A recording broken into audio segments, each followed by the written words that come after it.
Selamat Waalaikumsalam. datang di webinar Safety Excellence yang diselenggarakan oleh PT Indo SHE.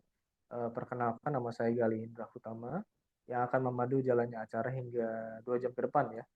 Dan kali ini kita akan membahas mengenai safety culture, di mana peran praktisi K3. Nah, ini salah satu topik yang lagi populer juga Pak ya di kalangan safety akhir-akhir ini. Yang nantinya akan dibawakan oleh Bapak Dwi Pujiarso. Beliau merupakan pensiunan safety manager di PT Freeport Indonesia, kemudian juga sudah bersertifikasi POU dan juga KTT. Total di PT Freeport Indonesia sudah 27 tahun ya Pak ya. Cukup lama juga Pak. Di luar PT Freeport sudah 19 tahun. Itu teman-teman. Jadi sudah malang melintang di dunia safety di Indonesia. Kemudian juga menjadi freelance ya di PT IGH PPSDM Bandung 2006 sampai 2011 ya Pak Dwi. Berarti ngajar Pak di sana Pak ya. Betul, ya. Ngajar PPSDM. Kemudian mendirikan PT Indosini pada tahun 2009 dan juga pernah menyusun SMKP Minerba. Mungkin dulu pas yang 55K itu ya Pak ya.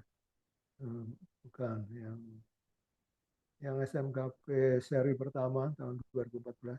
Oh, seri pertama Pak, Ya, 2014. betul. Oke. Kemudian juga sekarang masih jadi penasihat KPKPI ya Pak ya. Asosiasi eh, Profesi Keselamatan Pertambangan. Oke. Oke, baik. Kegiatan webinar kita kali ini agar agar kegiatan webinar kita kali ini berjalan dengan lancar dan penuh dengan keberkahan, marilah teman-teman semua kita mulai dengan berdoa sesuai dengan agama dan kepercayaan masing-masing. Berdoa dipersilakan.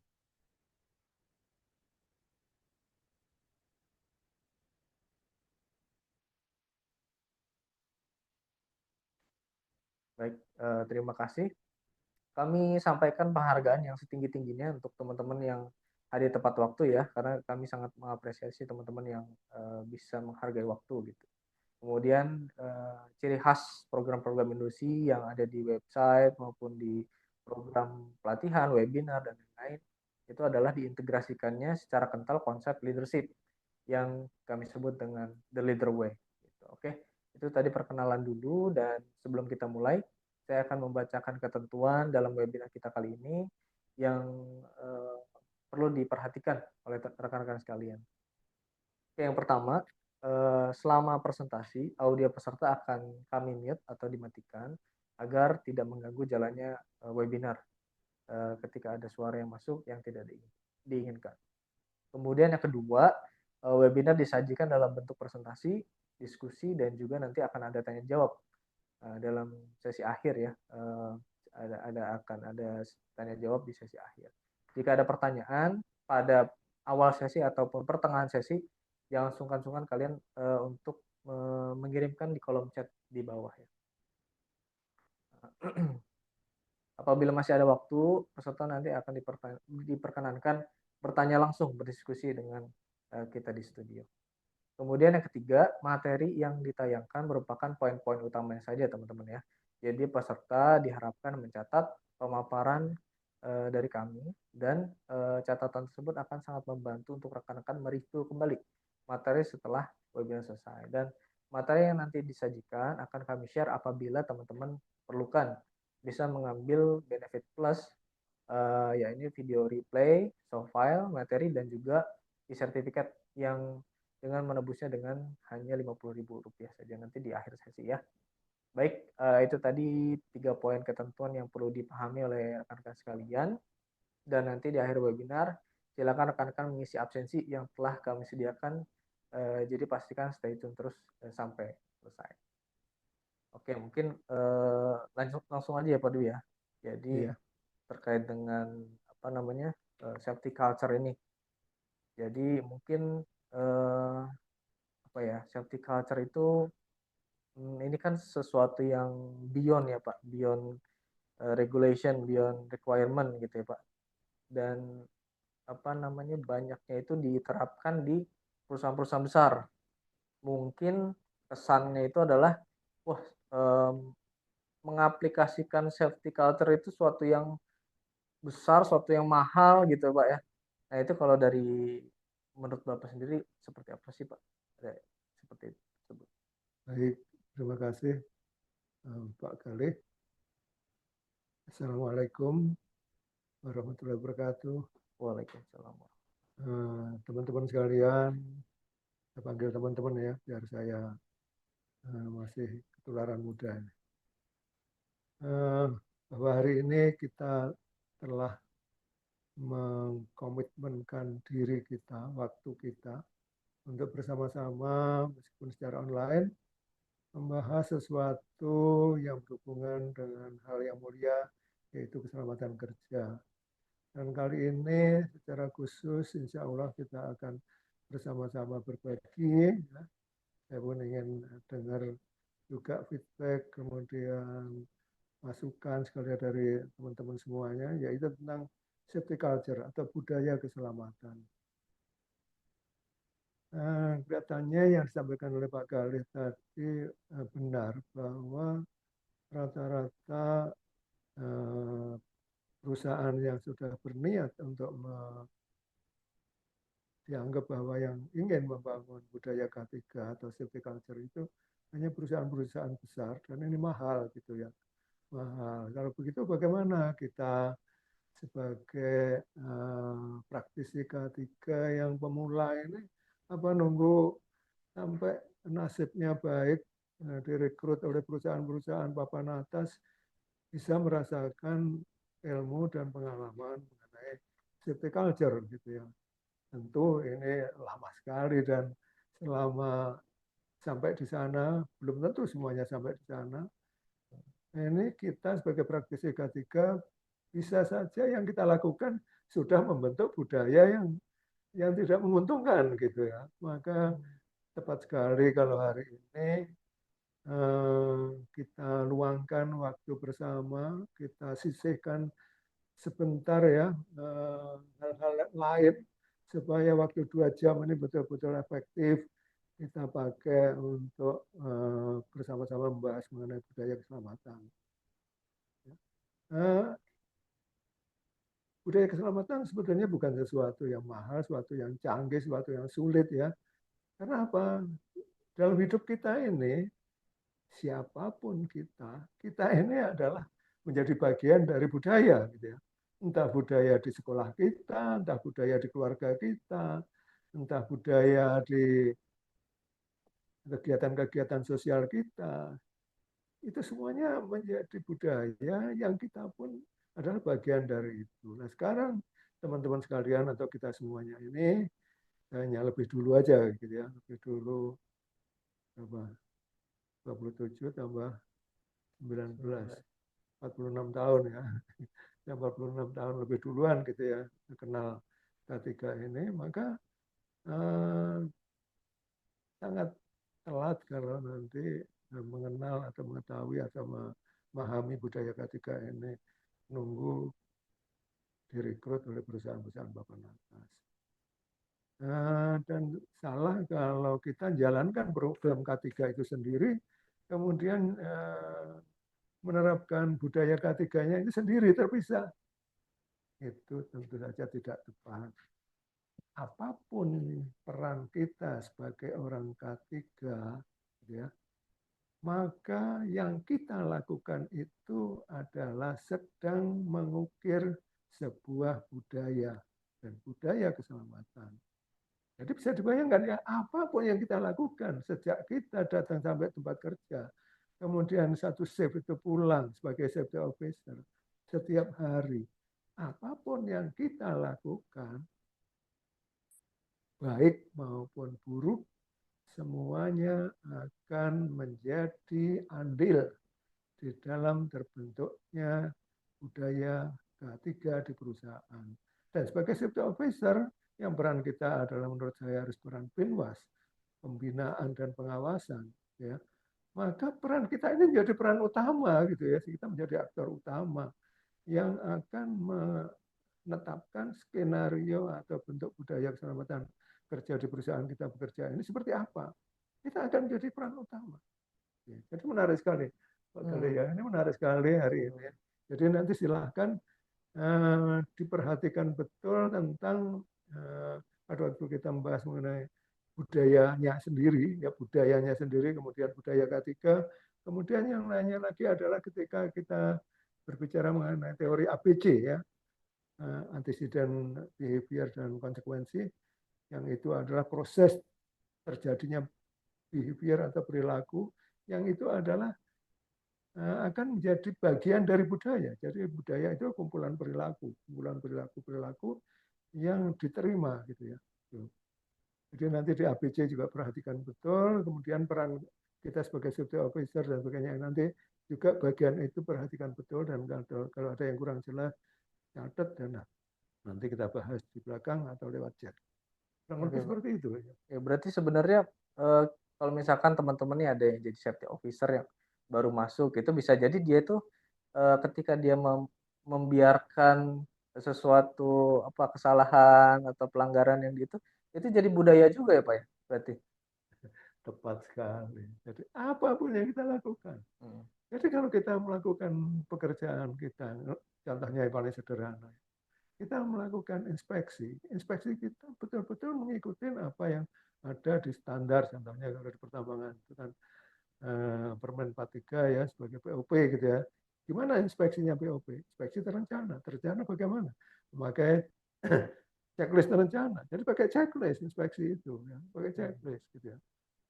Nah kita melakukannya itu secara kuantitas, jumlahnya kita inspeksi, dan kualitasnya inspeksi kita sudah yakin bahwa kalau itu direkam semua menjadi budaya, itu sudah budaya yang baik atau belum? Dan itu nggak bisa dihapus. Itu menjadi bagian penting dari tumbuhnya budaya ketiga di perusahaan dimanapun kita bekerja. Jadi jangan dikira kalau kita menjalankan sehari menjalankan tugas K3 ini terus kita merdeka, saya belum bangun budaya kok gitu. Karena mungkin karena nggak ada program budaya gitu Iya Pak ya. karena betul. Ya, Karena di perusahaan saya kan belum bangun program program budaya. budaya gitu. Jadi saya masih aman mau jalanin safety kayak apapun gitu. Itu Oke Pak. salah. Karena ya. Itu salah. Oke. Jadi Oke Pak. menarik ini. Menarik Pak. Mungkin di kita lanjut aja Pak ke materi ya. Karena Langsung menarik aja ya. banget. Langsung saja Pak. Teman-teman gimana kalau kita langsung ke materi ya? Oke, ini tadi sudah disampaikan oleh Pak Galih. Jadi kita akan ngomong budaya secara umum dulu, sampai nanti dikaitkan dengan bagaimana budaya makan sehat anak-anak Indonesia ya, dan anak-anak Indonesia. Kemudian budaya safety, jadi dari budaya umum menjadi budaya safety. Nanti kita pahami betul ya, bisa kita pahami betul. Kemudian secara teori bagaimana gitu ya? Secara teori bagaimana budaya? Para pakar ini demikian antusiasnya, semuanya antusias untuk membangun budaya sehingga lebih dari 50 teori budaya itu, budaya keselamatan itu ada di dunia ini, Tapi nanti yang jelas adalah ada 4 macam budaya keselamatan yang dikategorikan sesuai terbentuknya gitu. Kalau menurut saya 4 itu kurang, nanti saya tambahin 1 jadi 5. Oke, kemudian unsur apa saja. Kemudian ABC ya, antecedent behavior dan konsekuensi ini adalah model pembentukan perilaku. Model pembentukan perilaku karena budaya itu kumpulan dari perilaku yang menjadi kebiasaan. Saya ulangi lagi ya, karena budaya itu adalah kumpulan perilaku yang dilakukan menjadi kebiasaan oleh sekelompok manusia. Kalau di perusahaan ya sekelompok manusia di perusahaan itu, kalau di suatu area ya kelompok manusia di area itu, di daerah itu dan sebagainya, yang akhirnya menjadi suatu perilaku bersama yang disepakati. Artinya apa? Disepakati itu artinya semua melakukan, ya. Kalau melanggar akan kena sanksi sosial, ya. Kalau melakukan nggak ada yang negur tapi malah dipuji dan sebagainya, ya. Nah, unsur-unsur yang membentuk perilaku tadi awal dari budaya itu nanti akan terbentuk, prosesnya ini kita melihat dari proses ABC Behavior Model, dan di dalamnya nanti kita 3 pilar safety, yaitu technical reliability, kemudian sistem, dan human and organization factor, ya. Itu semuanya adalah berkontribusi untuk membentuk sebuah budaya. Lalu peran praktisi K3 di mana? Penting apa enggak sih, gitu ya? Teman-teman, sangat penting, ya. Budaya K3 perusahaan, ya, tidak akan terbentuk kalau orang K3-nya sendiri tidak ada semangat ke situ, tidak ada ilmu ke situ, tidak ada pemahaman ke situ, ya. Jadi nggak bisa. Gimana kita bisa menularkan pada orang lain, teman-teman kita, pada anak buah kita, kepada atasan kita, ya, kalau kita nggak paham, ya. Jadi peran kita ini luar biasa, ya, luar biasa.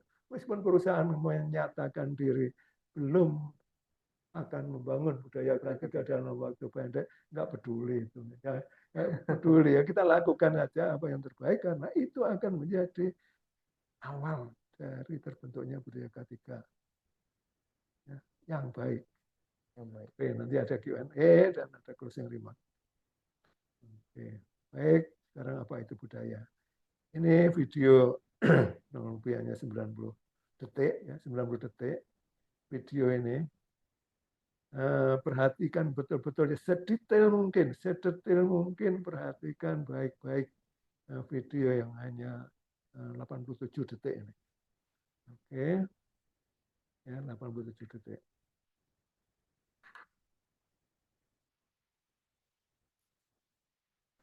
Suaranya?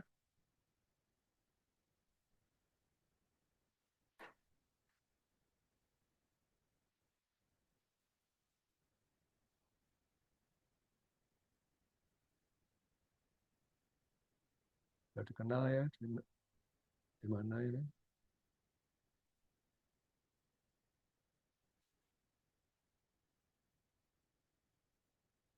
Perhatikan semuanya, sedetail mungkin, ya.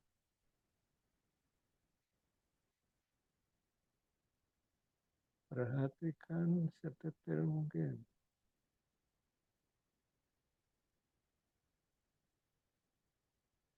Apa? Boleh. Klik lagi Pak.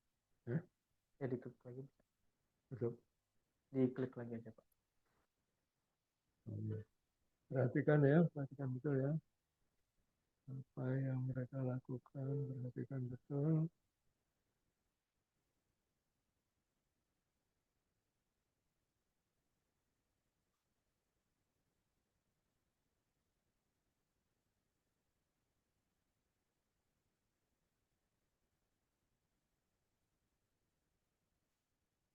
Jadi anak-anak, ini udah remaja. Ya, remaja, sama semua. Ya, kebetulan di sini nggak ada yang dewasa, ya. Ini remaja.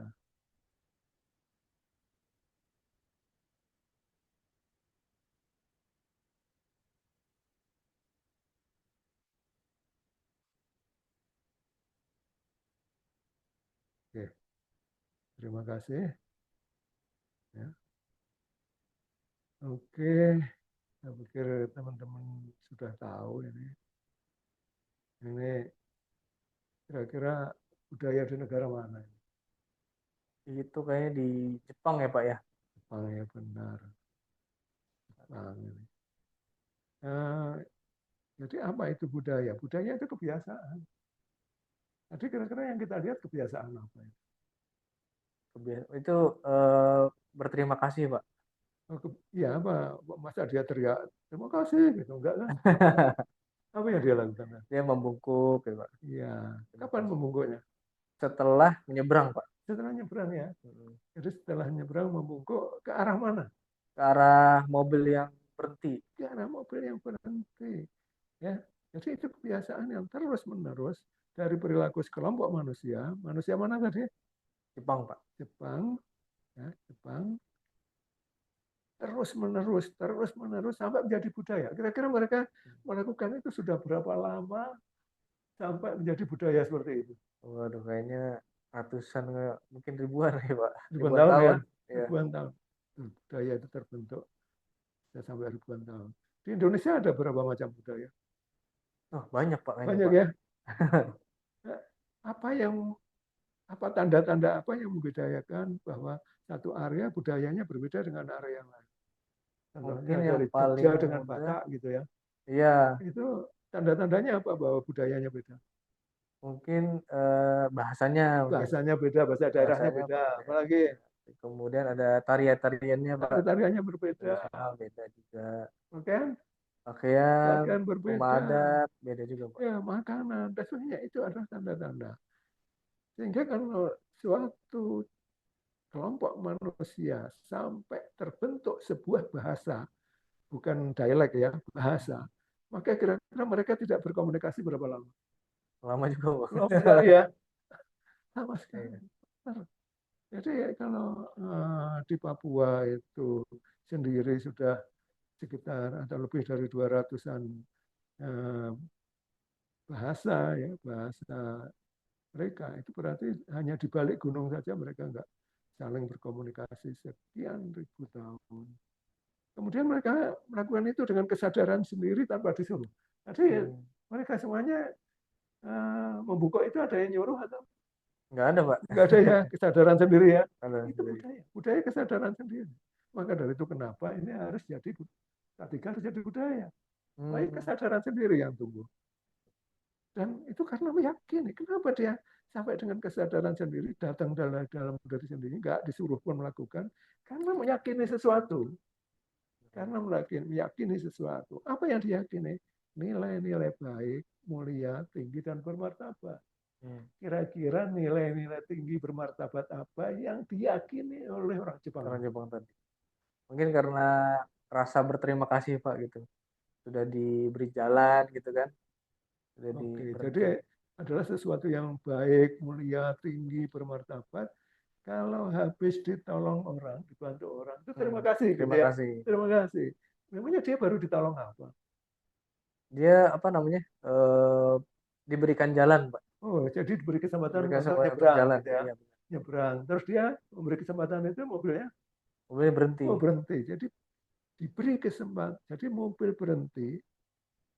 Kemudian mereka diberi kesempatan untuk lewat. Dan lewatnya di zebra cross ya. Iya. Itu haknya siapa itu? Haknya pejalan kaki tadi. Padahal haknya pejalan kaki.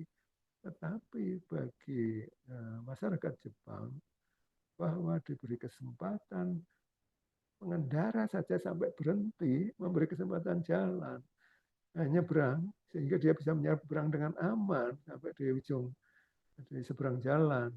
Itu adalah sesuatu yang patut diucapkan terima kasih, dihormati dengan cara Jepang, yaitu membungkuk. Ya, membungkuk. Jadi itu, jadi apa? Dia meyakini itu. Berarti kalau dia nggak berterima kasih itu dia nggak bermartabat gitu ya.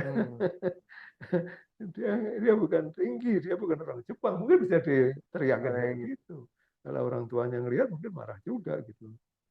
Jadi dengan cara memberi hormat dia membungkuk, ya membungkuk. Ya kalau mau teriak kan nggak dengar ya. Ya, apa yang menggerakkan dia sampai membungkuk?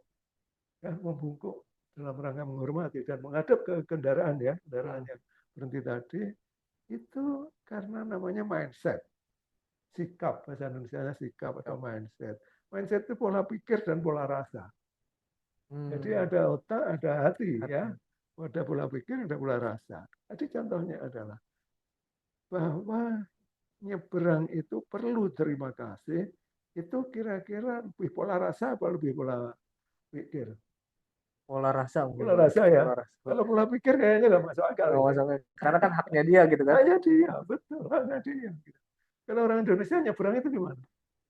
Nyebrang asal nyebrang aja, Pak. santai aja, Santai aja. gitu ya, saya santai aja gitu. Terima kasih. Kadang-kadang, kadang-kadang enggak juga. Nah, nggak ada ya, terima kasih. Oke, jadi kurang lebih seperti itu ya. Terbentuknya sebuah budaya itu seperti itu alurnya. Sekarang mari kita lihat satu lagi ini, satu lagi budaya ya. Perhatikan betul ya, ya. Perhatikan betul. Ya, waktunya juga cukup pendek. Bapak ya, ngapain ini? Gimana ini?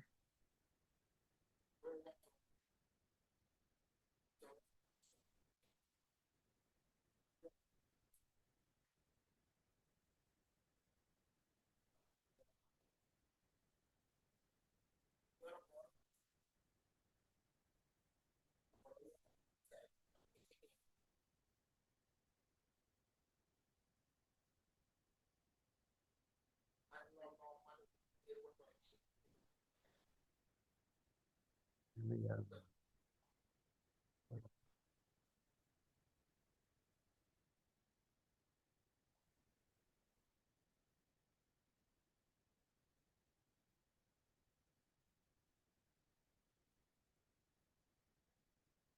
Oke.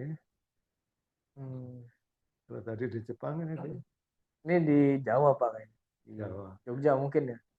juga ya, kalau di Jawa Timur nggak ada. Kayaknya waktu saya kecil pun Jawa Timur kayaknya ya pernah ada lah kalau itu di ya, gang-gang sempit gitu ya. Nah, sekarang kita melihat budaya yang berbeda di tempat yang berbeda. Ya. Ini mereka tadi turun semua ini mau parkir sepeda atau gimana? Mungkin ini Pak apa menghormati, kan ada yang nyapu, ada yang duduk di situ orang tua gitu kan. Jadi dia untuk menghormati, jadi dia turun sepeda. Nah, saya pikir dia turun dari sepeda karena mau parkir. Mungkin parkirnya di balik di belakang rumahnya Mbah-mbah ya. Enggak ya. Enggak Sebenarnya Pak, dia mau lewat ya. dia mau lewat, Dia mau lewat. mau lewat. Ya. Tapi karena ada nenek-nenek yang duduk dan duduknya kebetulan di bawah seperti itu, maka eh, tadi apa yang mereka lakukan tadi ya. Jadi ya, secara budaya, kira-kira budaya apa yang kita lihat barusan? Itu budaya menghormati Pak, Budaya menghormati, dengan turun apa namanya? menghormati siapa? Menghormati orang tua. Orang yang lebih tua yang duduk di bawah Mm. dengan cara Dengan cara menuruni apa namanya? Kendaraannya, jadi sepedanya, turun dari sepedanya, baru dia jalan membungkuk gitu Pak. ya sepedanya dipegangi jadi nggak dinaiki, kemudian waktu di depannya dia Membungkuk. membungkuk. Kira-kira waktu membungkuk itu dia ngomong apa? Dan sewu. Nyun sewu, nyun sewu bang, gitu ya. Betul. Apa kira-kira mereka itu anak cucunya Mbah itu? Bukannya ini Pak. Bukan ya? Bukan Pak. Jadi bukan apa-apa itu. Mm. Bukan apa-apa segitu banyaknya tadi ya. Kira-kira semuanya orang Jawa? Belum tentu juga Pak. Belum tentu juga. Mm. Jadi ada pendatang juga itu ya. Oke, jadi apa? Budayanya adalah budaya ya kalau naik sepeda lewat di depannya orang tua, sopanlah etikanya adalah ya, turun, membungkuk, kemudian nanti dinaikin lagi. Itu budayanya. Nah, sekarang, ya, eh, jadi perilakunya tadi perilaku apa? Nurunin Turun sepeda Pak. sepeda, turun sepeda, Dituntun, membungkuk, membungkuk, itu perilakunya. nuwun, itu ya perilakunya ya. Mm. Oke. Kemudian nilai-nilai apa yang kira-kira dianut oleh orang Jogja? Menghormati orang yang lebih tua. Oke, nilai-nilainya bahwa anak muda itu harus hormat kepada orang tua. Ya. Jadi hormat, respect kepada orang tua. Dan dengan cara turun dari sepeda ini. Kemudian kira-kira pola pikir dan pola rasanya apa? Mungkin kalau Yang menggerakkan mereka sampai turun dari sepeda. kalau dia nggak turun itu mungkin ada rasa nggak enak gitu Pak. Rasa nggak Nggak enak, enak, nggak sopan nggak mungkin ya. sopan. Ya. Bisa saja itu kalau nggak turun diteriakin anak-anak muda di situ. Ya. Dan kalau si nenek-nenek ini punya cucu cantik gitu, kalau kita nggak turun, kesempatan kita untuk deketin Hilang, Pak. hilang, hilang ya, hilang itu. Gitu ya. Oke, nah sekarang bagaimana kalau itu kita terapkan di K3? Ya, kita K3 ya. Pak, kita lihat video pendek ini mengenai K3. Jadi tentang budaya secara umum sekarang adalah tentang K3.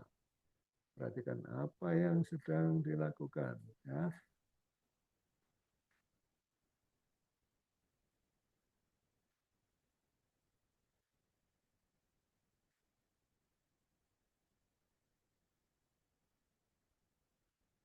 Gitu. Ya, sarung tangan juga. Oke. Perhatikan obrolannya, cara mengangkatnya, cara membawanya.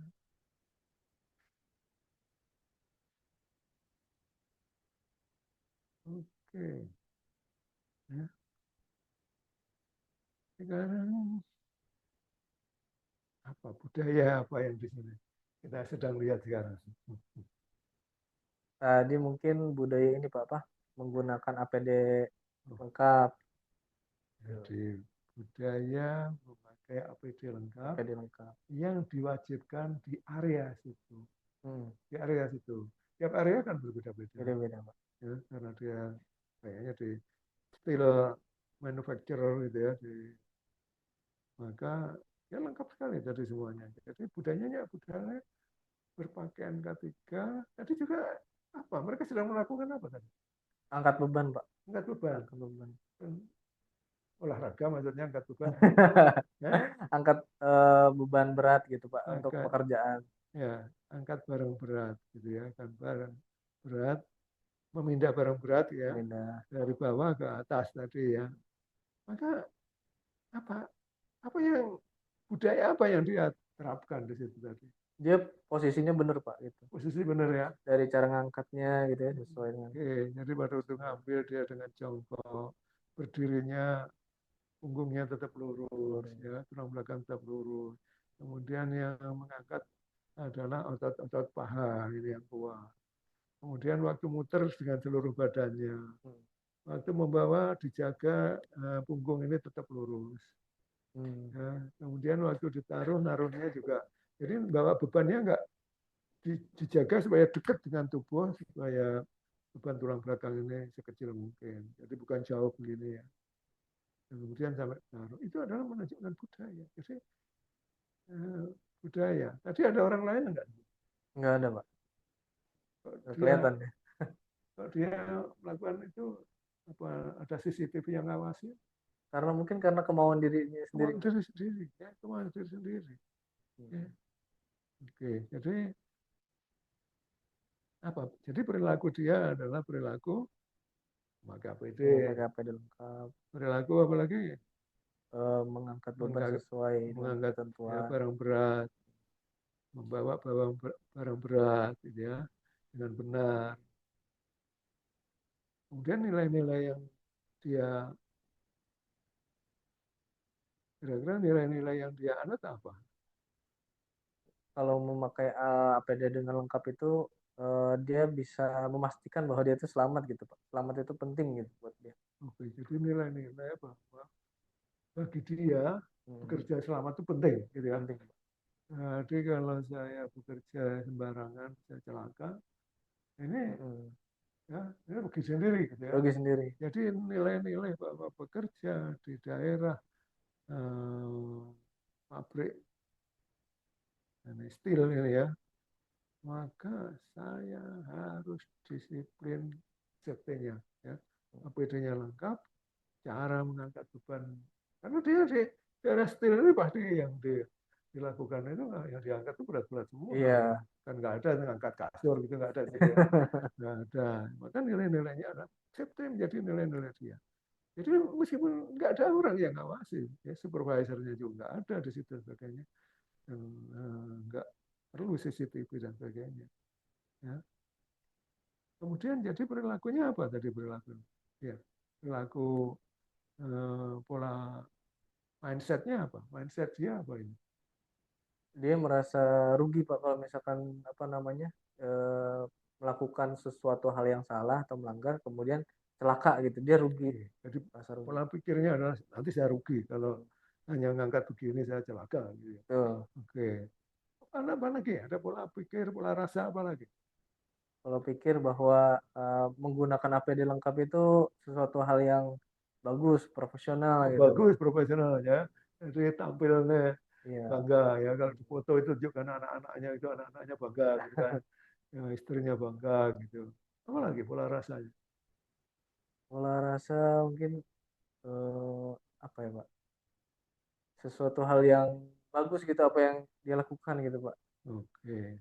Ya, juga dia saya ingin selamat untuk Ingin keluarga selamat. saya.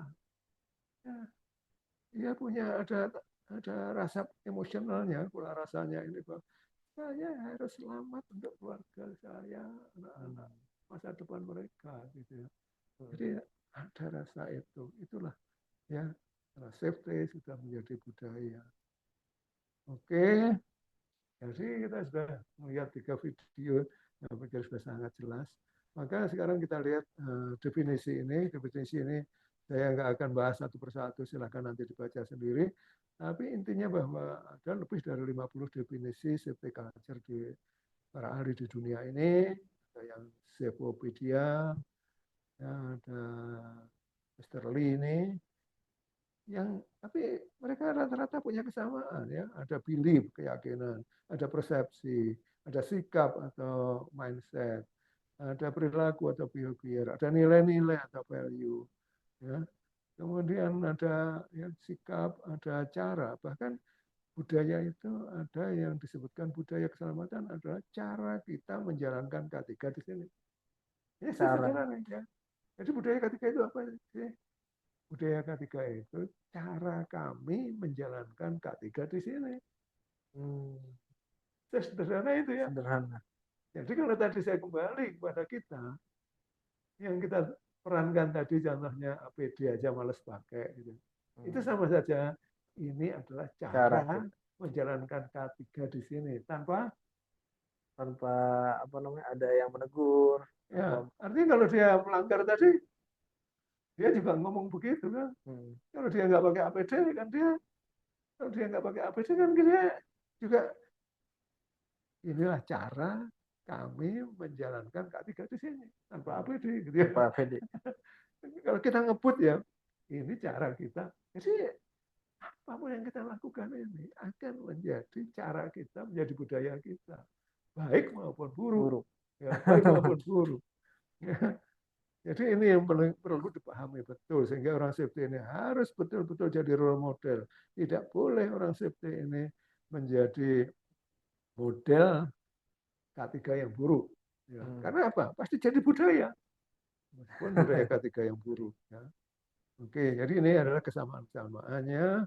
Ada belief, value, attitude, behavior, persepsi, leadership. Ya, yang belum kita bahas dari depan tadi adalah leadership. Semua yang dilakukan tadi terjadi karena adanya leadership. Leadership itu kepemimpinan yang mendorong terbentuknya semua unsur-unsur yang dibutuhkan untuk budaya. Jadi untuk membuat itu semuanya membutuhkan leadership yang tinggi. Jadi mengapa penting sekali kita ini menerapkan K3 harus sampai budaya, gitu Budaya. ya.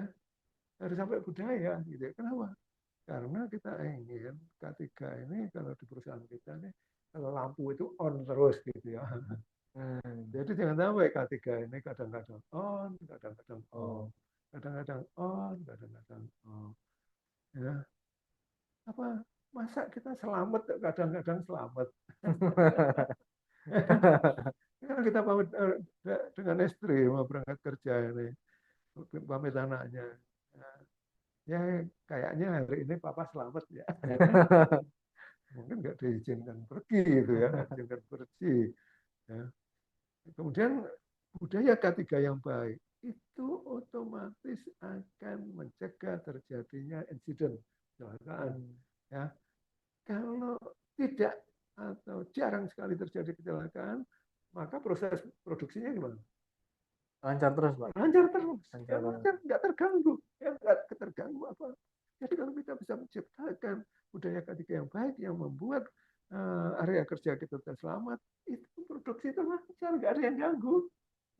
Semua target produksi tercapai. Kebalikannya, kalau budaya ketika ini buruk, sebentar-bentar juga kecelakaan, bentar-bentar insiden, bentar-bentar ada properti damage, bentar-bentar ada itu, sebentar-bentar produksi stop, bentar-bentar produksi stop, sebentar-bentar jalan tertutup, bentar-bentar di stop oleh inspektur tambang, bentar, kapan kita mau produksi? Kita minta naik gaji terus, gitu ya. Jadi itu ya. Jadi menjaga safety itu adalah membantu menciptakan suasana kerja yang mendukung operasi perusahaan itu berjalan lancar sesuai dengan agenda, jadwal, dan target yang telah ditetapkan. Jadi perannya penting sekali ketika itu. Nah sekarang tadi ya Robert Pater ini dia mengatakan ada 4 jenis budaya keselamatan. Sekarang ini sambil introspeksi ini ya, kita orang ketiga ini masuk kelompok mana ini? Kita sebagai orang ketiga selama ini kita kelompok. Ya budaya ketiga ini bisa terjadi dengan cara dipaksakan. Ya, force, safety culture. Ada yang dilakukan karena perusahaan itu protektif sekali. Jadi bahkan overprotective pada karyawan. Kayak kita kepada anak kita, baby kita. Jadi kayak metode mengasuh bayi gitu ya. Jadi karyawan itu ngasuh bayi, sedikit dikasih alat, sedikit dikasih prosedur, dibuatin alat, dijaga, diingatkan, itu semuanya. Ya. Itu yang protektif. Kayaknya jarang kita ketemu yang begini. Tapi ada juga buktinya. Ada budaya ketiga yang pelibatan, artinya semua karyawan dilibatkan. Dilibatkan ketika membuat program maupun dilibatkan ketika menjalankan. Ya. Itu metode pelibatan, karyawan dilibatkan. Dari level paling bawah sampai level atas dilibatkan. Kemudian yang keempat adalah budaya ketiga terpadu, yaitu metode pelatihan semua level karyawan. Jadi ini adalah intensif. Ini pelatihannya intensif dari level bawah sampai level atas, itu sampai CEO, itu di pelatihan sehingga gimana cara berkomunikasinya, gimana caranya konsultasi, gimana caranya meeting bulanan, gimana caranya, gimana antar jenjang tadi berkomunikasi tentang keselamatan bagaimana, itu ditrainingkan semuanya. Ini adalah cara, ini yang betul-betul program budaya ketiga yang mahal yang ini. Ini yang mahal ini. Ini hanya untuk orang berduit. Nah yang kelima ini, yang menurut saya perlu saya tambahkan, yaitu saya sebut budaya, jadi maaf ya, ini saya sebut budaya ketiga kucing-kucingan ini. Kucing-kucingan itu adalah, ya udah, lakukan aja, lakukan apa aja lah gitu ya. Asal nggak ketahuan, asal nggak ketangkep. Jadi gimana kalau P2H nggak kita lakukan? Nggak apa-apa asal nggak ketangkep. Gimana kalau kecelakaan nggak kita laporan? Nggak apa-apa asal nggak ketahuan. Ini khas Indonesia, Pak ya? Kayaknya ngaku ini. Jadi artinya bahwa kita ini belum ada program gitu ya. Jadi kurang lebih seperti itu ya. Sekarang kita kira-kira masuk golongan yang mana. Nah, kalau yang kurang lebih yang ideal kira-kira yang mana? Ideal mungkin yang pelibatan ya Pak ya? Pelibatan, ya. Yang nomor 3 ini adalah yang terbaik. Ya. Oke, mari kita agak cepat. Nah, mitos tentang budaya. Ya. Oh, kalau budaya nomor 1. Kalau budaya itu tidak dibangun, ya nggak akan ada budaya ketiga. Benar apa salah? Salah Pak. Jadi kalau kita nggak bangun budaya, yang terbentuk adalah budaya ketiga yang tidak baik. Jadi sebenarnya dia tuh pasti terbentuk ya Pak? Pasti terbentuk. Pasti terbentuk. Ya, pasti terbentuk. Oke, kemudian budaya ketiga itu mahal. Tapi lapangan budaya ketiga itu nggak mahal. Yang mahal itu memperbaiki akibat dari penerapan ketiga yang tidak benar. Akibatnya itu yang diperbaiki. Contohnya, sudah terlanjur semua orang nggak disiplin pakai APD. Semua orang nggak, semua karyawan nggak. Kita memperbaikinya untuk semuanya memakai APD lagi, mudah apa sulit? Sulit ya. Jadi yang mahal itu memperbaiki akibat dari penerapan K3 yang tidak benar. Memperbaiki kebiasaan itu yang mahal. Kemudian mitos ketiga, oh kalau sudah pulang dari pelatihan, pastilah nanti budaya kita naik, gitu ya, nilai budaya kita naik. Tidak, ya itu tergantung dari pasca pelatihan. Pasca pelatihan atasannya dorong menerapkan apa tidak. Kalau atasannya diemin aja, ya nggak terjadi apa-apa. Jadi salah kalau pelatihan itu akan menaikkan budaya keselamatan menjadi lebih kuat. Ya. Kemudian budaya ketiga itu bisa dibentuk dalam waktu pendek. Tidak. Kebiasaan itu perlu waktu untuk dibentuk. Dan terus menerus. Nggak boleh kadang-kadang pakai APD disiplin, tegas, kadang-kadang enggak, kadang-kadang enggak bisa. Harus konsisten istiqomah dalam waktu yang panjang. Sampai kita itu adalah kalau pakai seatbelt itu sampai di mana saja kita nyari-nyari ke belakang gini ya, ternyata naik angkot gitu ya. Itu tandanya itu sudah terbentuk. Jadi budaya ketiga itu bisa dipaksakan. Ya. Ini sebetulnya ya bisa, kalau dipaksakan ya bisa saja gitu ya. Tetapi sebetulnya budaya yang baik itu terbentuk karena kepemimpinan yang kuat. Jadi pemimpin yang kuat, yang jelasinnya kuat, memberikan sarana prasarana kuat, memberi contohnya kuat. Ya. Kemudian yang bagus diapresiasi terus, yang belum bagus di coaching terus, itu terus. Jadi budaya itu yang baik adalah tumbuh kuat karena kepemimpinan. Jadi itu 5 mitos. Nah ini perlu berikutnya ini adalah peran kepemimpinan di dalam budaya ketiga. Ini penting sekali bagi orang ketiga juga. Budaya organisasi manapun terbentuk oleh perilaku buruk karyawan yang ditoleransi oleh para pemimpin. Ini saya ganti pemimpin, saya ganti orang safety ya. Budaya safety perusahaan manapun juga terbentuk oleh perilaku buruk orang safety yang mentoleransi pelanggaran-pelanggaran yang dilakukan oleh karyawan. Itu yang jadi budaya itu. Aktor utama berarti Pak. Aktor utama betul. Aktor utama. Apalagi kalau yang melanggar kita sendiri. Wah, itu parah kalau yang melanggar kita sendiri. Jadi budaya keselamatan di perusahaan kita ini akan terbentuk oleh perilaku buruk kita sebagai safety officer yang mentoleransi pelanggaran-pelanggaran oleh karyawan apapun levelnya. Jadi kalau dia pelanggaran didiamin, lihat tidak aman didiamin, lihat itu budaya terbentuk, itu budaya bentuk ya. Budaya nggak peduli gitu ya. Jadi ini orang ketiga. Dan standar terendah pemimpin itu adalah standar tertinggi karyawan. Kalau kita ganti jadi orang safety juga sama.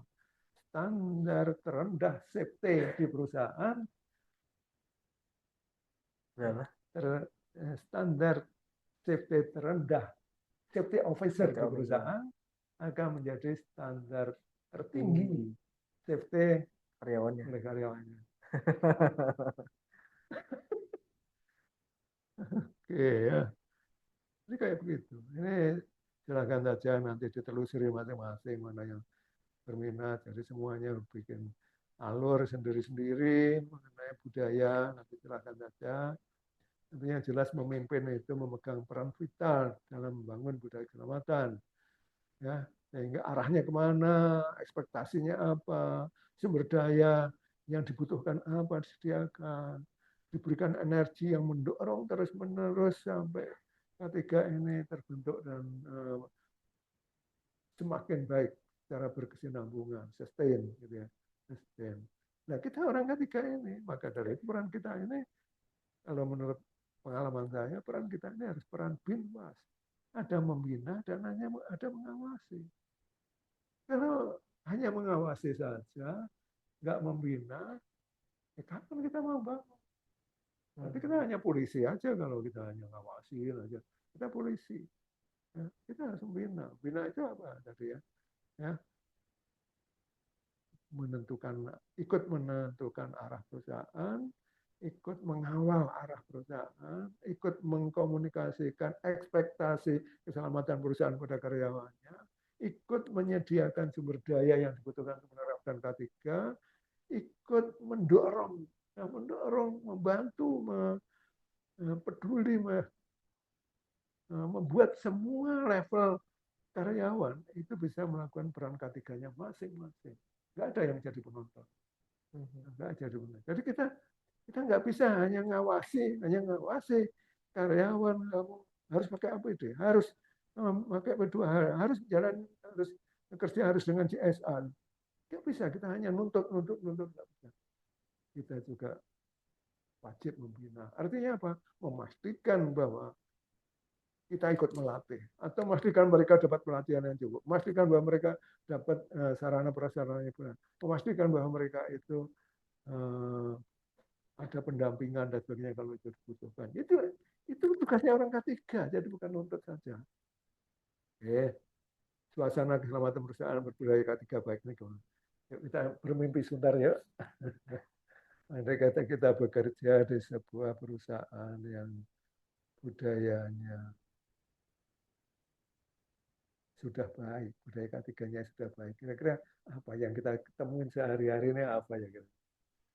Ya, pasti sepotong sampah pun nggak ada gitu ya.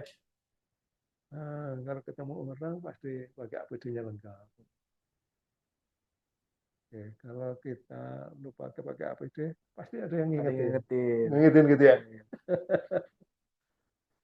Kemudian visi perusahaan atau pimpinan tentang keselamatan ini jelas sekali, pasti jelas. Oh, bos saya itu yang diinginkan ini loh gitu ya. Jadi keselamatan yang diinginkan ini loh, itu jelas sekali.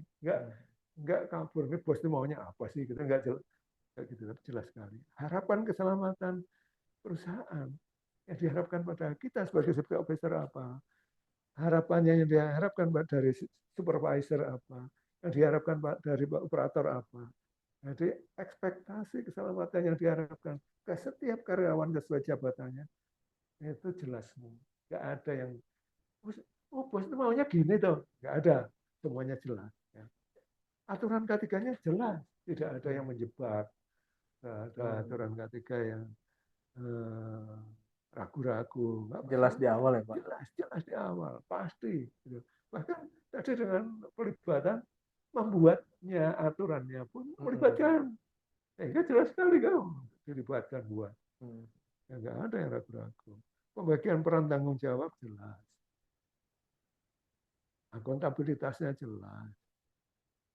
Kalau kita nyetop pekerjaan karena berbahaya, karena nggak bisa ngikutin aturan, itu akan didukung. Ya, nggak dipermasalahkan, tapi malah didukung. Bagus kamu. Ya, kalau begini semuanya, perusahaan kita ini aman betul. Gitu ya. Jadi didukung. Ya, bukan di blacklist. Bukan di blacklist, bukan diincar, bukan nanti di jalan dicegat. Dijauhin. Dijauhin. Ya. Ide-ide untuk keselamatan kita sampaikan kapan saja didengar. Bagus ide kamu. Ada apa lagi? Ya, ada apa lagi? Bagaimana kita cara menerapkan itu dengan baik? Kalau melakukan dengan aman, diapresiasi. Ya, bukan lewat pura-pura nggak lihat. Gitu ya. Kalau apa dikatakan lengkap gini, ya pasti atasan kita ini berhenti, lihat, mengapresiasi. Ini baru karyawan profesional. Nah, sekarang kita bayangkan kita jangan sampai jadi objek di sini. Marilah kita jadi subjek. Subjek artinya karena kalau melihat orang lain melakukan aman, kita harus stop dan apresiasi.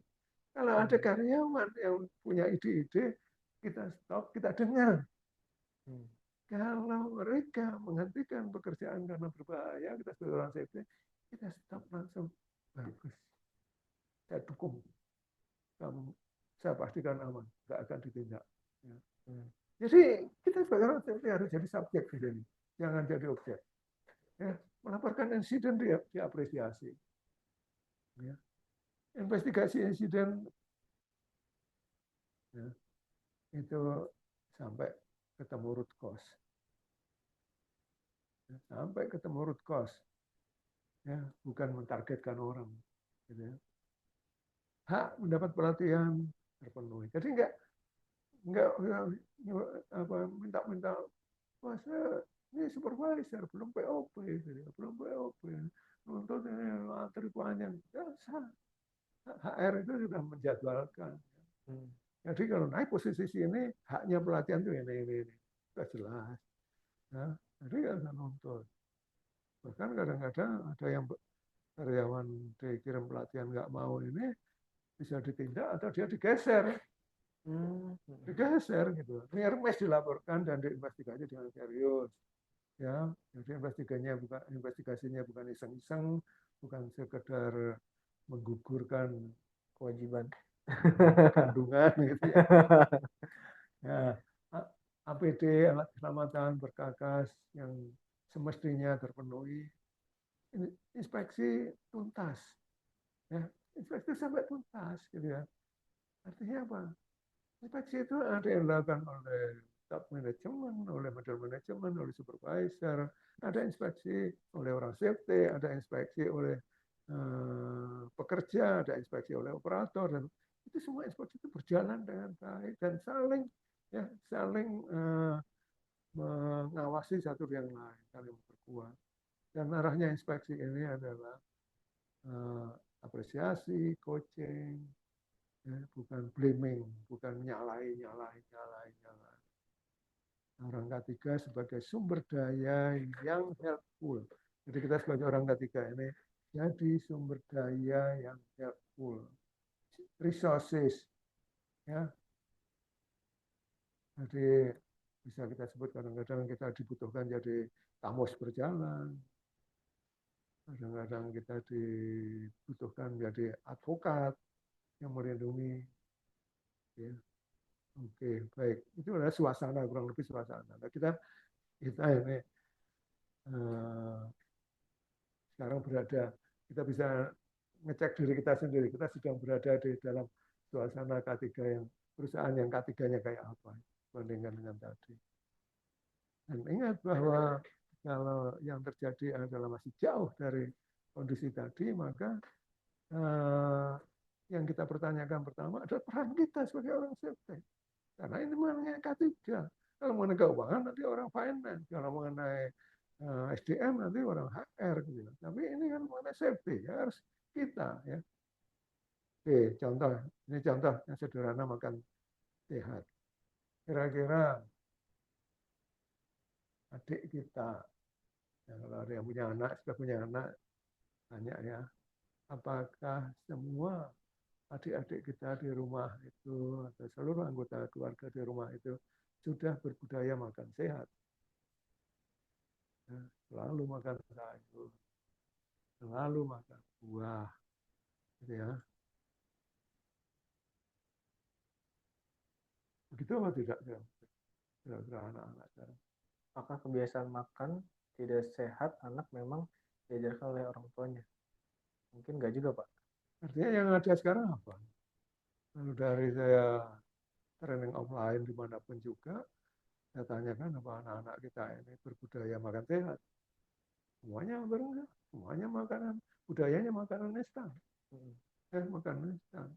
Maka kalau budayanya bukan budaya makan sehat, tapi budayanya makan tidak sehat, itu apa karena orang tuanya dari kecil mengajarkan kamu jangan makan sayur, kamu jangan makan buah, yang makannya yang itu yang dibuka dari bungkusan gini tercor gitu ya, instan gitu. Apa orang tua ngajarin begitu? Enggak juga. Enggak juga. Tapi kenapa terbentuk jadi budaya anak-anak? Mungkin dia ngelihat orang lain, ngelihat orang tua makannya mungkin nggak sehat gitu, Pak. Dia ngikutin gitu. Jadi lihat orang lain ya, Gitu. lihat orang lain ya. Dan itu tadi. Dan orang tuanya mentoleransi. Ya tadi kan budaya terbentuk karena kita mentoleransi kan kebiasaan buruk, dan itu ditoleransi. Perlahan-lahan, lama-lama ada anak-anak yang minum air putih nggak bisa, minumnya semua air manis Air semuanya, manis. sehingga baru SMA harus cuci darah. Iya ada juga ya, Ya, Pak. ada kan yang begitu. Itu adalah bukan tumbuh sehari dua hari, itu bertahun-tahun dan dibiarkan oleh orang Orang tuanya. tuanya. Bahkan orang tuanya mungkin berkontribusi untuk membangun budaya yang tidak sehat tadi. Jadi dari mana kebiasaan makan tidak sehat anak-anak? Dari melihat kiri kanannya, sekitarnya. Kalau kita masuk ke dalam kelas gitu ya, itu saya tanya, iya Pak, lingkungan, lingkungan. Ingat ya, kalau kita ngomong lingkungan, saya ngomong anak saya ini karena pengaruh lingkungan, sebelah saya ini lingkungan. Yang sebelah ngomong lingkungan, ini saya jadi lingkungannya dia. Kenapa kita tidak demikian kuat membangun budaya sendiri sehingga lingkungan kalah gitu. Kenapa lingkungannya yang menang? Ini. Jadi kontribusi ortu ini untuk budaya makan tidak sehat ini besar sekali. Ini nggak bisa kita tiba-tiba nyalain. Anak saya yang bungsu ini paling sulit sekali makan sayur gitu ya.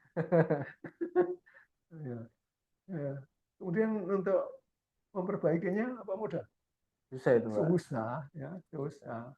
Kira-kira apa metode yang paling pas untuk mengubah budaya makan anak ini menjadi budaya makan sehat? Metode apa ya, Pak? Apa namanya? Ngajak dia diskusi, kemudian ngasih makanan yang sehat-sehat, ayo ajak gitu, Pak.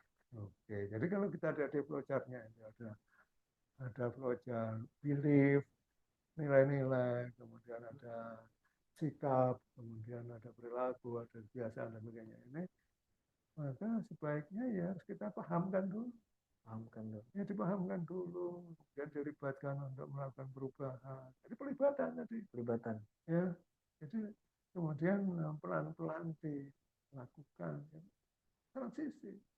Apa kita bisa pakai metode tadi, metode polisi Susah, Pak. ke anak kita? Nggak bisa kayaknya, Nggak Pak. bisa, ya nggak bisa. Anak kita kemudian semuanya memboikot gitu ya, nggak mau makan masakannya ibunya. Gitu. Coba ya, bisa ya, nggak bisa. Maka ya kita itu kemudian kita menjadi role model. Kita sendiri dulu menjadi role model. Jadi dipahamkan, dikasih penjelasan, kita ngobrol, perubahan-perubahan itu adalah mereka dilibatkan. Oke, baik. Dan itu perlu waktu. Oke, sekarang ABC ini ya, ABC ini sudah terkenal sekali ABC ini ya. Antecedent, behavior, dan konsekuensi. Antecedent ini adalah apa yang men-trigger, apa yang menjadi pencetus perilaku. Kalau jadi perilakunya makan tidak sehat, pencetusnya dari mana? Ya. Ya. Maka kita bisa memakai 3 pilar K3, yaitu technical aspect. Apakah secara teknis kita ini di lapangan juga kita pakai secara teknis untuk keselamatan. Safety management system kita, ya, faktor manusia dan faktor organisasi, baik itu unsur individu, tempat kerja, tim maupun organisasi, ini seperti apa? Itu semuanya akan menjadi iklim. Contohnya kita mendarat di airport yang demikian bersih, bikin celok. Iklimnya kayak begitu. Kira-kira kita terpengaruh untuk jadi rapi? Iya, Pak. Iya. Kita mau buang bungkus permen ini? Segan, Pak. Tidak mungkin. Ya, tidak mungkin. Jadi itu namanya iklim. Nah, seberapa iklim ini kita ciptakan di tempat kerja ini sehingga karyawan itu akan segan untuk tidak ngikutin safety. Gitu. Seberapa? Kita orang safety ini penentu ya, ini aktor besar kita ini. Itu yang akan buat perilaku, kemudian akibat dari perilaku ini, konsekuensi itu akibat dari perilaku. Jadi bisa saja individual reward, punishment, ya, bisa di yang oh yang bagus pada saya reward, oh yang bagus pada saya apresiasi, oh yang belum bagus saya punish, saya ambil tindakan disiplin, atau yang belum bagus saya coaching, atau karyawan itu, wah, kalau saya mengambil jalan pintas, pekerjaan saya cepat selesai. Oh, kalau saya ngebut, saya akan dapat tindakan disiplin, atau saya akan celaka. Jadi konsekuensinya ada seperti ini. Ya. Oke. Nah, sekarang kalau kita jaga ya, itu bisa yang menjadi iklim ini bisa sistem, bisa sarana fasilitas, bisa manusia, bisa kepemimpinan. Nah, Nah di sini sana tadi adalah bisa reward punishment, bisa apresiasi, bisa coaching, seterusnya ya. Mari kita lihat lagi. Jadi sebetulnya ABC ini adalah bagian dari keseluruhannya bangun budaya. Jadi bangun budaya yang tadi belief, core value, attitude, behavior, habit, dan culture tadi, itu behaviornya sendiri dibentuk oleh teori ABC ini. Ya. Jadi bentuk oleh teori ABC. Jadi terjadinya kurang lebih seperti ini. Oke, sekarang kita kasih contoh. Ini sudah masuk pada ABC karyawan yang tidak memakai topeng muka ketika bekerja dengan bahan kimia berbahaya. Jadi nggak pakai full face shield ketika bekerja dengan bahan kimia berbahaya yang bisa memercik ke mata, ke muka, dan sebagainya. Dia tidak memakai. Apa kira-kira pencetusnya? Yang sebelah kiri ini antesidennya.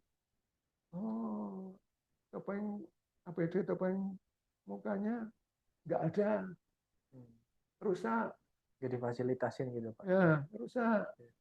Ya, jadi nggak adanya ini bisa hilang, bisa memang belum dikasih, atau ada tapi rusak, atau kalau mau ngambil jauh, ya harus gantian gitu ya. APD masa gantian. Ambilnya jauh, sulit. Atau pengaruh temannya. Alah, gitu aja pakai topeng. Kayak topeng monyet aja. Jadi ya, bisa saja temannya seperti itu. Nggak betul.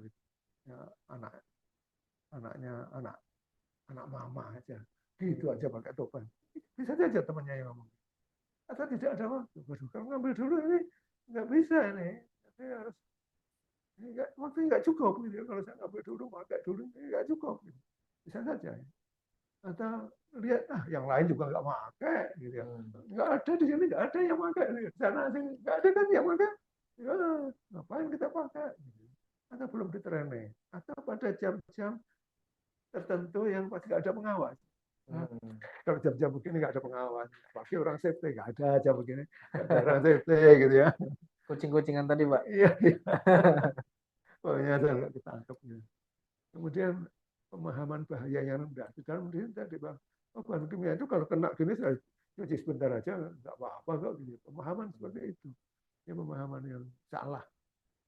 Sehingga dia memutuskan tidak memakai topeng. Bukan, tidak pakai full face shield untuk bekerja dengan bahan kimia. Nah, sekarang kira-kira konsekuensinya apa? Kemungkinannya cedera. Bisa cedera? Bisa. Bisa. Kena tindakan disiplin. Bisa? Bisa. Bisa. Ya. Kalau aturannya sudah ada dan diatur, dia masih melanggar. Dia bisa menghemat waktu dengan tidak pakai topeng. Bisa. Bisa. Ya. Karena ngambil topeng dulu, ke sana kotor, harus bersihkan dulu, baru mandi. Ini waktu kan? Ya, dia bisa menghemat waktu. Hemat tenaga? Iya, Pak. Iya, hemat tenaga. Karena nggak usah lari, ambil nyuci dan sebagainya. Nyaman tanpa topeng. Kalau tanpa full face shield, lebih nyaman nggak? Ya, bisa Lebih juga. nyaman. Lebih nyaman juga. Ya, ringan, nggak berat.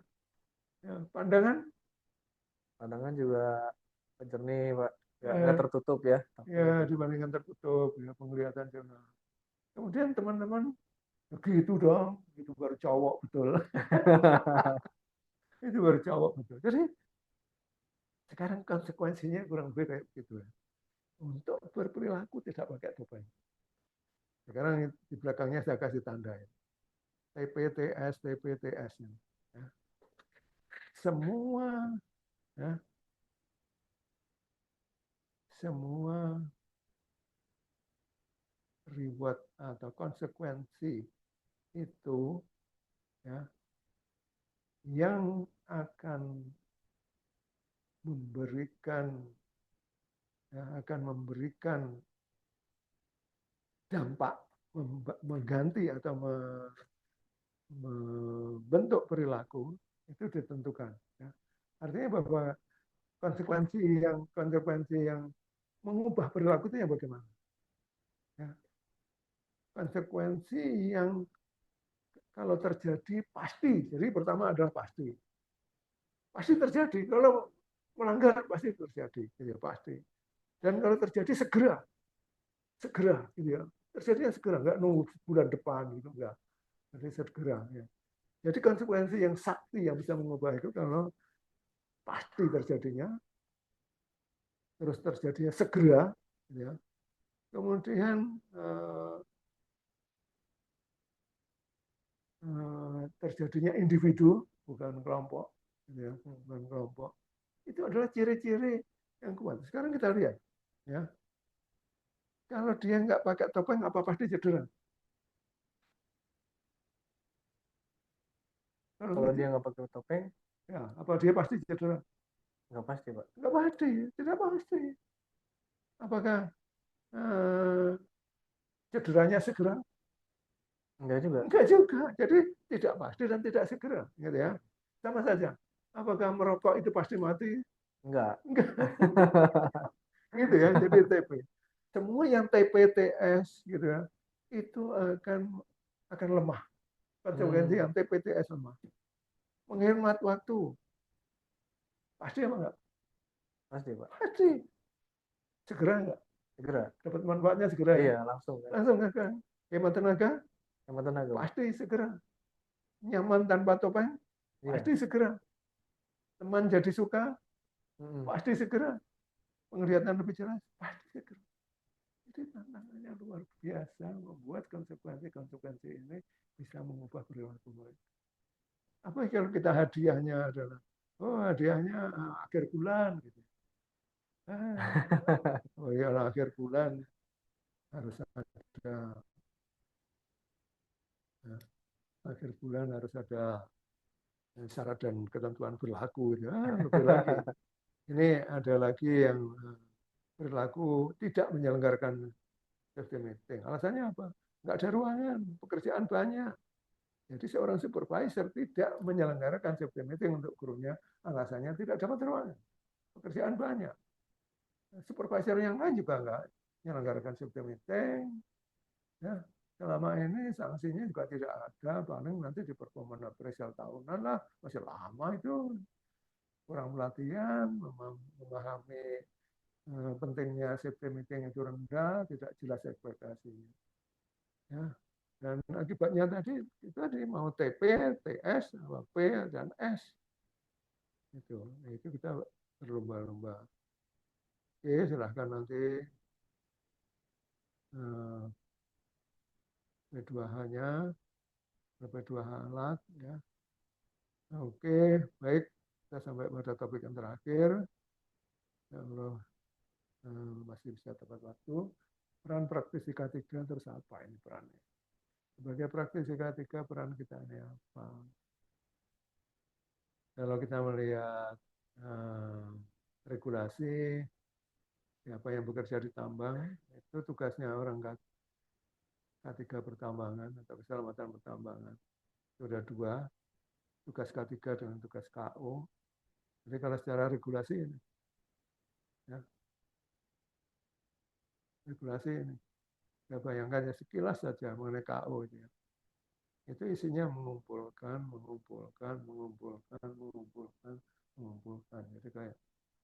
Jadi hanya mengumpulkan. Jadi bayangkan kalau kita jadi officer, kita hanya normatif. Ya, normatif itu hanya ikutin aturan. Kita tidak berani go beyond, tidak berani melakukan lebih. Bagaimana kita membangun budaya? Budaya apa yang akan kita dapat, yang kita ukir di perusahaan kita bekerja? Ya, nanti dibaca sendiri. Kemudian di sini mengenai di Kepdirjen Minerba 185 ya. Itu bagian K3, bagian KO, ini yang di sebelah kiri, biru ini bagian K3-nya, gram ini KO-nya. Kemudian kalau di SMK 3, ya, yang warna kuning ini, itu adalah peran orang K3 seperti itu. Dari best practice kami, peran orang K3 itu binwas. Dan peran orang K3 yang binwas tadi, isinya yang paling kanan. Itu bahwa suka tidak suka, kita ini harus yang paling ahli K3 dari perusahaan itu. Jangan sampai orang finance lebih ahli K3 daripada kita. Malu lah. Orang HR lebih ahli K3 daripada. Nah, ahli ini apa? Ya, ahli dari sisi referensi, regulasi, juga ahli di dalam menerapkan K3.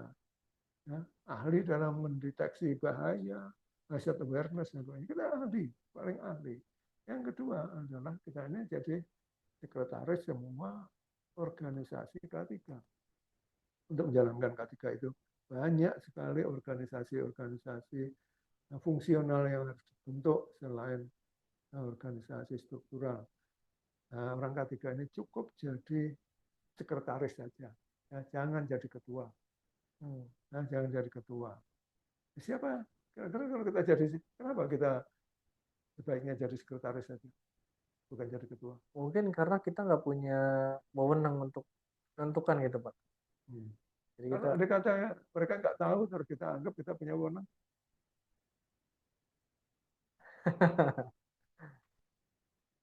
Kira-kira contohnya sekarang tim investigasi. Gitu. Ya. Siapa yang paling kalau kita jadi ketuanya tim itu, dengan kalau kita jadi sekretarisnya, kira-kira gimana plus minusnya? Plus minusnya kalau misalkan kita apa tuh namanya jadi sekretarisnya, terus yang ketuanya itu adalah pimpinannya, itu kan dia punya wewenang untuk menentukan gitu Pak. Ya, jadi untuk ketua ini kita cari tim ini ya. Kalau itu timnya itu adalah para superintendent atau para manajer gitu, pilih yang powernya paling tinggi. Powernya paling tinggi. Karena yang dibutuhkan adalah authority power ya, dibutuhkan power. Sedangkan kita, siapa yang paling paham dengan investigasi? Harusnya kita Pak. Kita kan? Maka kita sekretaris mengawal ini bahwa investigasinya berjalan dengan baik. Jadi kita cukup jadi sekretaris. Saya lama saya jadi sekretarisnya KTT-nya Freeport itu ya. Ada waktu KTT-nya Indonesia, Bule, Kenyang, sekretaris komite, steering komite, dan sebagainya. Kemudian mengelola statistik. Jadi semua pekerjaan safety itu banyak, ada inspeksi, investigasi, audit, dan sebagainya. Ini semuanya itu bisa dikerjakan oleh orang lain, bukan orang safety. Hanya mengelola statistik yang harus orang safety. Orang inspeksi bisa dilakukan siapa saja. Bisa. Safety meeting siapa saja bisa. Bisa. Audit bisa siapa saja. Tapi statistik ini enggak ada yang megang yang harus kita. Mengelola statistik itu kita harus punya integritas yang tinggi. Kemudian nomor 4 adalah kita otak pengembangan program K3 di perusahaan. Kita harus jadi otaknya. Jadi, kalau programnya kurang, ya kita yang tahu yang kurang. Lengkapnya harus bagaimana. Kalau sudah nggak jalan, ya udah, bagaimana supaya jalan? Kita semuanya. Ya, kita semuanya. Jadi jangan kita ngeluh begitu. Tempat saya itu payah, sistemnya payah, ininya PD-nya payah, ininya sistem meetingnya payah, ya asal aja. Nah kita orang K3 ngomong gitu terus siapa yang suruh perbaiki? Siapa? Nah, kalau kita tahu yang seperti itu peran nomor 4 kita ini, bahwa kita ini adalah yang mendesain program-program K3 di perusahaan itu. Yang nggak efektif dibuat jadi efektif, yang kurang lengkap dibuat jadi lengkap, yang nggak ada dibuatkan sampai ada. Kemudian yang kelima, ini juga tidak kalah penting. Kita keliling inspeksi itu hanya nyalahkan orang, nyalahkan karyawan, ya, nyalahkan nindak, gitu saja ya. Jadi polisi cuma nggak bawa pistol aja gitu. Ya, nah, gitu ya. Tetapi apa? Dia nggak pernah memikirkan bahwa orang karyawan bisa bekerja dengan selamat itu perlu pelatihan. Dia terpapar risiko risiko lifting gitu ya, lifting. Terus dia nggak di-training. Dia ngerti dari mana? Dia ngerti dari mana? Ya. Dia nggak tahu, nggak diajari bagaimana bekerja di dalam confined space. kita orang ketiga memastikan semua karyawan itu dapat pelatihan sesuai dengan risiko yang dihadapi di pekerjaan. Itu kita yang memperjuangkan. Ya, kalau kita bisa melatih sendiri, ya silakan. Kalau nggak bisa melatih sendiri, kita atur, kita usahakan siapa yang bisa mentraining dari dalam situ sendiri. Kalau nggak ada, ya harus diundang training dari luar. Itu kita yang mati-matian berjuang. Setiap karyawan dapat pelatihan yang dibutuhkan. Kemudian yang kelima adalah kita menjadi organizer. Karena program K3 itu banyak sekali. Program K3 itu banyak sekali. Dan di dalam kita, di dalam ya di rumah tangga kita, perusahaan itu, kita ada owner, ada kontraktor, ada subkon. Ya, itu sama saja kita di rumah itu ada orang keluarga, ada istri, ada anak, ada keponakan, ada pembantu, ya, ada sopir, gitu kan. Itu semuanya. Nah, maka apa yang kita lakukan adalah bahwa semua itu, ya, semua itu harus menjalankan orkestra safety yang kita mau di rumah kita. Ya. Di rumah kita. Nggak peduli dia itu kontraktor, subkon, dan sebagainya, nggak peduli. Maka kita yang harus ya, mengorganize itu. Dan di perusahaan itu dari 1 Januari sampai 31 Desember dengan personil yang bermacam-macam tadi, dengan tuntutan K3 yang preventif, yang korektif, yang darurat, dan sebagainya, banyak sekali.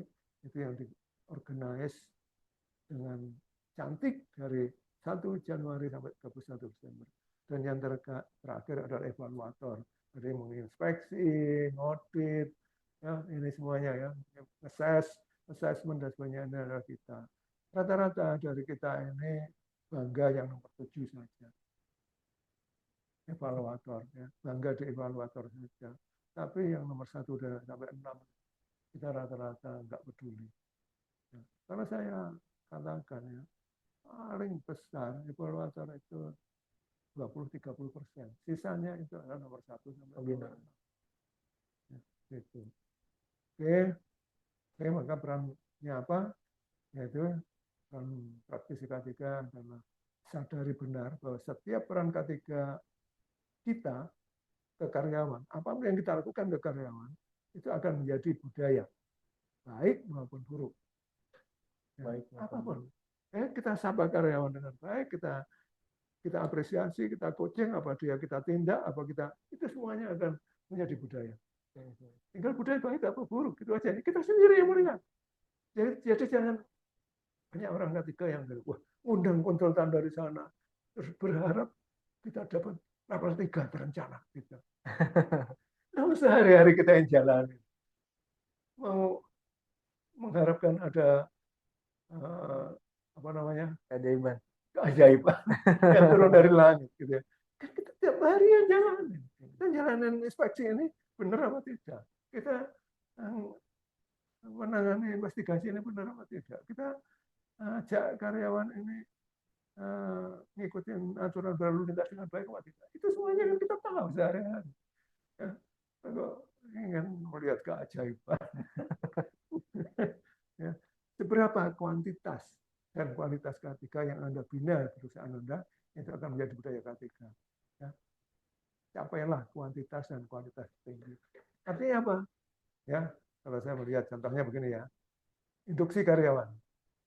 Ada induksi karyawan baru itu yang hanya 30 menit. Tapi saya melihat ada perusahaan yang induksi karyawan baru itu 1 minggu. 1 minggu, Pak. Jadi ada 30 menit, ada 1 minggu. Berarti ada yang 1 hari, ada yang 2 hari, ada yang 3 hari, tapi ada yang 1 minggu. Gitu ya. Maka mana yang akan jadi budaya? Ya, bayangin ya, kalau kalian tanya induksi 1 minggu itu ngapain aja? Saya ceritain. Lakukan 7 peran praktisi K3 yang the best practice tadi, yang 7 yang induksi yang paling kanan tadi ya. Jadi tidak cukup kita normatif saja, nggak cukup. Nggak akan. Kita nggak lulus SMA normatif, nggak mungkin itu akan jadi masuk ke Harvard University atau masuk ITB. Nggak mungkin lulus normatif. Ya, kita harus lulus bintang. Jangan menjadi seperti officer yang polisi, Peran kita adalah membina dan mengawasi. Ya. Kembangkan kompetensi K3 karyawan sesuai jenjangnya. Kita kembangkan kompetensinya ya, sesuai jenjangnya dan sesuai terpapar risikonya apa terpapar. Jadilah sumber daya K3 yang friendly bagi siapa saja. Kita jadi orang seperti itu jadi sumber daya.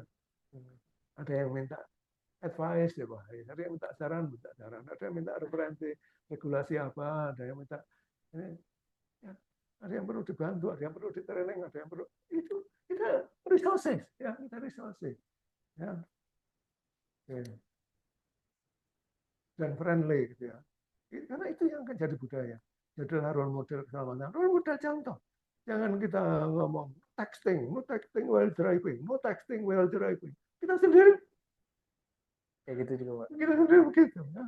Sambil ngemudi, sambil begini, kita sendiri. Jadi, kita sendiri sering ya, kita sendiri nggak jadi contoh gitu ya. Jadilah andalan pimpinan perusahaan. Penting. Pimpinan perusahaan belum tentu dia itu paham betul mengenai K3. Ya, kita harus jadi andalan mereka. Investigasi kecelakaan dipastikan berjalan jujur, adil. Kelola statistik kecelakaan dengan jujur dan penuh integritas.